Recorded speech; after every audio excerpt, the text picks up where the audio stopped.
Gabon Impact Chrétien, une association chrétienne qui a pour objectif de proclamer le salut en Jésus-Christ et d'annoncer la bonne nouvelle du royaume des cieux jusqu'aux extrémités de la terre en utilisant les réseaux sociaux tels que YouTube, TikTok et Facebook.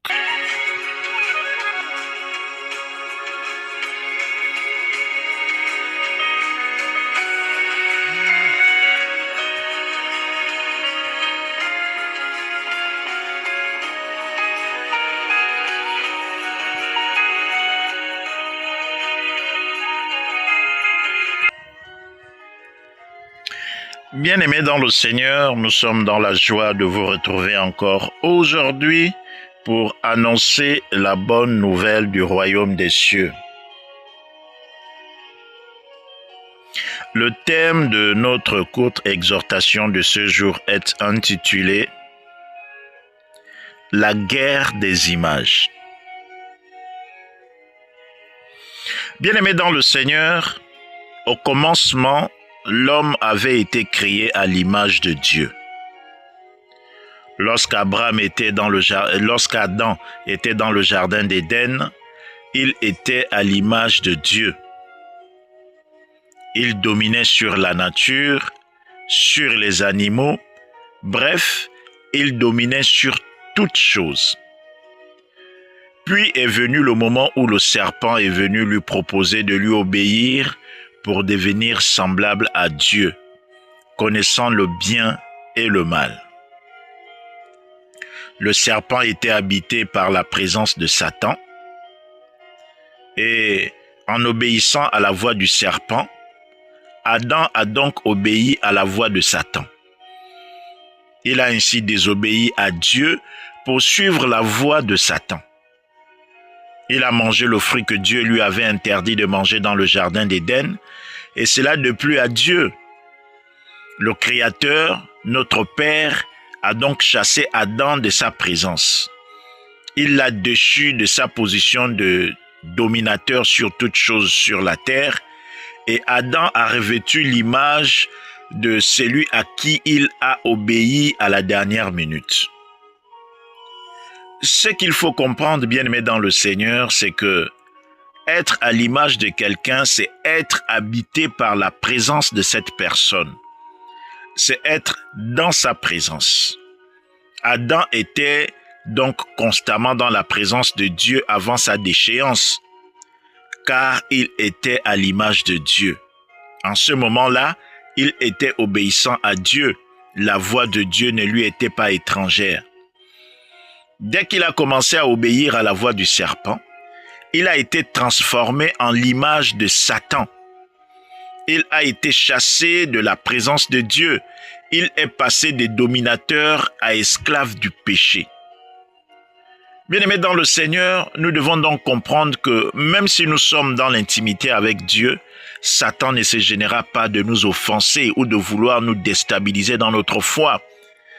Il l'a fait avec Adam. Et Adam a failli en désobéissant à la voix de Dieu. Cela n'a pas été sans conséquence. Il l'a fait également avec Jésus-Christ en lui proposant de s'agenouiller devant lui pour qu'il lui donne les trésors de ce monde. Mais Jésus l'a résisté avec fermeté en lui brandissant la parole de Dieu. Satan a donc pris la fuite. Ceux qui sont déjà chrétiens, bien-aimés dans le Seigneur, vous devez donc savoir que le diable rôde autour de nous, cherchant qui dévorer. Nous devons donc être prudents et fermes dans notre foi pour ne pas succomber aux attaques du diable ou à sa tentation. Nous devons tenir fermes dans la parole de Dieu, écrite ou révélée, et nous devons prendre cette parole comme vérité absolue de notre vie. Pour revenir à notre sujet, bien-aimés dans le Seigneur, à partir du moment où Adam a obéi à la voix de Satan en mangeant le fruit que Dieu lui avait défendu de manger dans le jardin d'Éden, Adam a été transformé en l'image de Satan. Il a perdu l'image de Dieu. Il est devenu l'image de Satan sur la terre. C'est ainsi que tous les enfants qu'Adam avait engendrés étaient dotés d'une connaissance du mal. Certains avaient une moralité dégradée comme Caïn. Adam ne connaissait pas le mal jusqu'à ce qu'il obéisse à Satan. C'est lorsqu'il a obéi à la voix de Satan qu'il a découvert qu'il était nu et il a commencé à avoir honte de lui-même. Bien-aimé dans le Seigneur, Caïn, le fils d'Adam, qui a perpétué la race d'Adam, était donc une personne caractérisée par le mal. Le mal habitait son être intérieur. Il est né au moment où son père était déjà à l'image de Satan. Il est donc lui-même né de l'image de Satan. Bien qu'il entendît les avertissements de Dieu, son cœur penchait toujours pour le mal. Toute personne qui n'est pas habitée par la présence de Dieu est une cible parfaite pour Satan.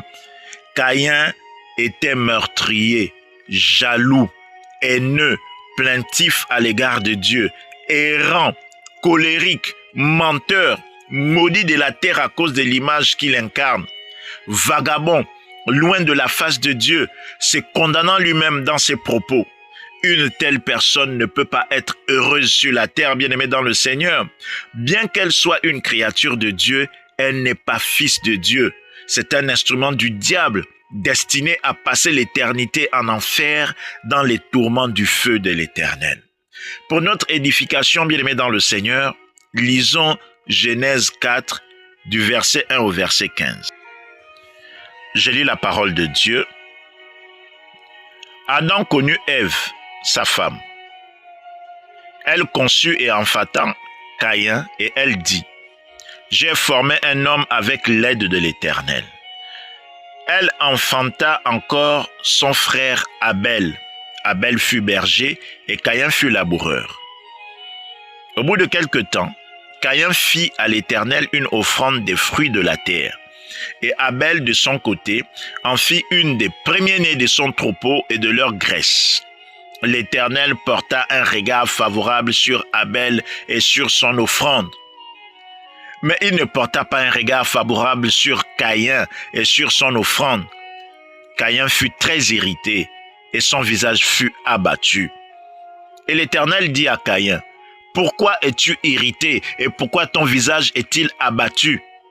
Certainement, si tu agis bien, tu relèveras ton visage. Et si tu agis mal, le péché se couche à la porte et ses désirs se portent vers toi. Mais toi, domine sur lui. » Cependant, Caïn adressa la parole à son frère Abel.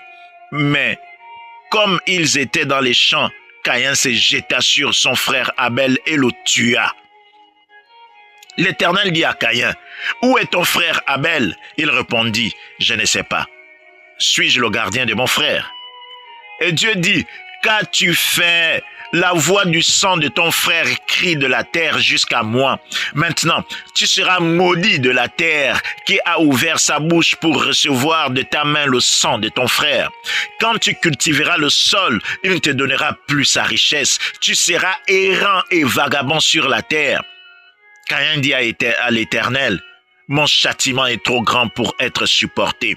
Voici, tu me chasses aujourd'hui de cette terre. Je serai caché, loin de ta face. Je serai errant et vagabond sur la terre. Et quiconque me trouvera, me tuera. » La parole de Dieu. Amen. Mon frère, ma sœur, cette histoire de Caïn et Abel met en évidence les conséquences de la connaissance du bien et du mal. Le fait d'avoir désobéi à la parole de Dieu et en suivant la voie de Satan, Adam a plongé le reste des humains dans une difficulté. Et les premiers à subir cette difficulté, les conséquences de cette désobéissance, c'était les premiers descendants d'Adam, bien-aimés dans le Seigneur, notamment Caïn. Si tu te reconnais, Père éternel, mon frère, ma sœur, dans ce qui s'est dit dans cette histoire, tu dois pouvoir identifier si tu es à l'image de Dieu ou à l'image de Satan. Si tu te reconnais et que tu es rempli de jalousie, rempli de haine envers tes semblables, tu dis toujours que Dieu t'a abandonné ou que tu es venu accompagner les autres sur la terre, si tu es toujours plaintif, Tout ce que tu fais n'est pas productif. La terre t'accable ses richesses. Tu n'as pas mis ta confiance dans l'œuvre accomplie par Jésus le Christ à la croix. Sache que tu es habité par la condamnation ou la malédiction des Caïns. Tu n'es pas à l'image de Dieu, mais tu es plutôt à l'image des Caïns qui étaient habités par la voix de Satan. Mais j'ai une bonne nouvelle pour toi, mon frère, ma sœur. La parole de Dieu nous dit en Jean 3 au verset 16 que Dieu a tant aimé le monde qu'il a donné son Fils unique, afin que quiconque croit en lui ne périsse point, mais qu'il ait la vie éternelle. Mon frère, ma sœur, Dieu t'aime. Il veut que tu sois délivré de l'image que tu as héritée des Caïns. Dieu t'aime. Et chaque fois que tu entends sa parole, il frappe à la porte de ton cœur. Il veut te sauver pour que tu naisses de nouveau et que tu revêtes son image et que tu sois comme Jésus le Christ était pendant sa vie terrestre. Mets donc ta foi en Jésus-Christ et tu seras sauvé. Tu passeras de la mort à la vie, de la condamnation à la bénédiction, de la pauvreté à la richesse, de faible à fort, de l'esclavage à la royauté. Tu passeras de l'enfer au royaume des cieux. Mon frère, ma sœur, mets ta foi en Jésus. Ce matin, je t'invite donc à faire cette prière avec moi pour accepter Jésus-Christ comme Seigneur et Sauveur de ta vie, afin de revêtir l'image de Dieu. Prions ensemble. Père, je te dis merci pour ta parole. Ta parole est la vérité. Aujourd'hui, je reconnais que Jésus-Christ est le Fils de Dieu. Je l'accepte comme Seigneur et Sauveur de ma vie. Père, je viens à toi. Pardonne-moi pour tous mes péchés. Fais-moi miséricorde dans le nom de Jésus le Christ. Purifie-moi avec le sang de ton Fils Jésus-Christ et conduis ma vie par ton Esprit Saint. Au nom de Jésus-Christ. Amen. Si vous avez fait cette prière de tout votre cœur, sachez que vous êtes devenu véritablement enfant de Dieu et vous avez revêtu l'image de Dieu à l'instant dans le nom de Jésus le Christ. Nous vous invitons à chercher une église proche de chez vous qui confesse Jésus-Christ en esprit et en vérité. Faites-vous baptiser pour devenir enfant de Dieu définitivement, pour sceller votre consécration à Dieu, et suivez les enseignements pour devenir disciples de Christ.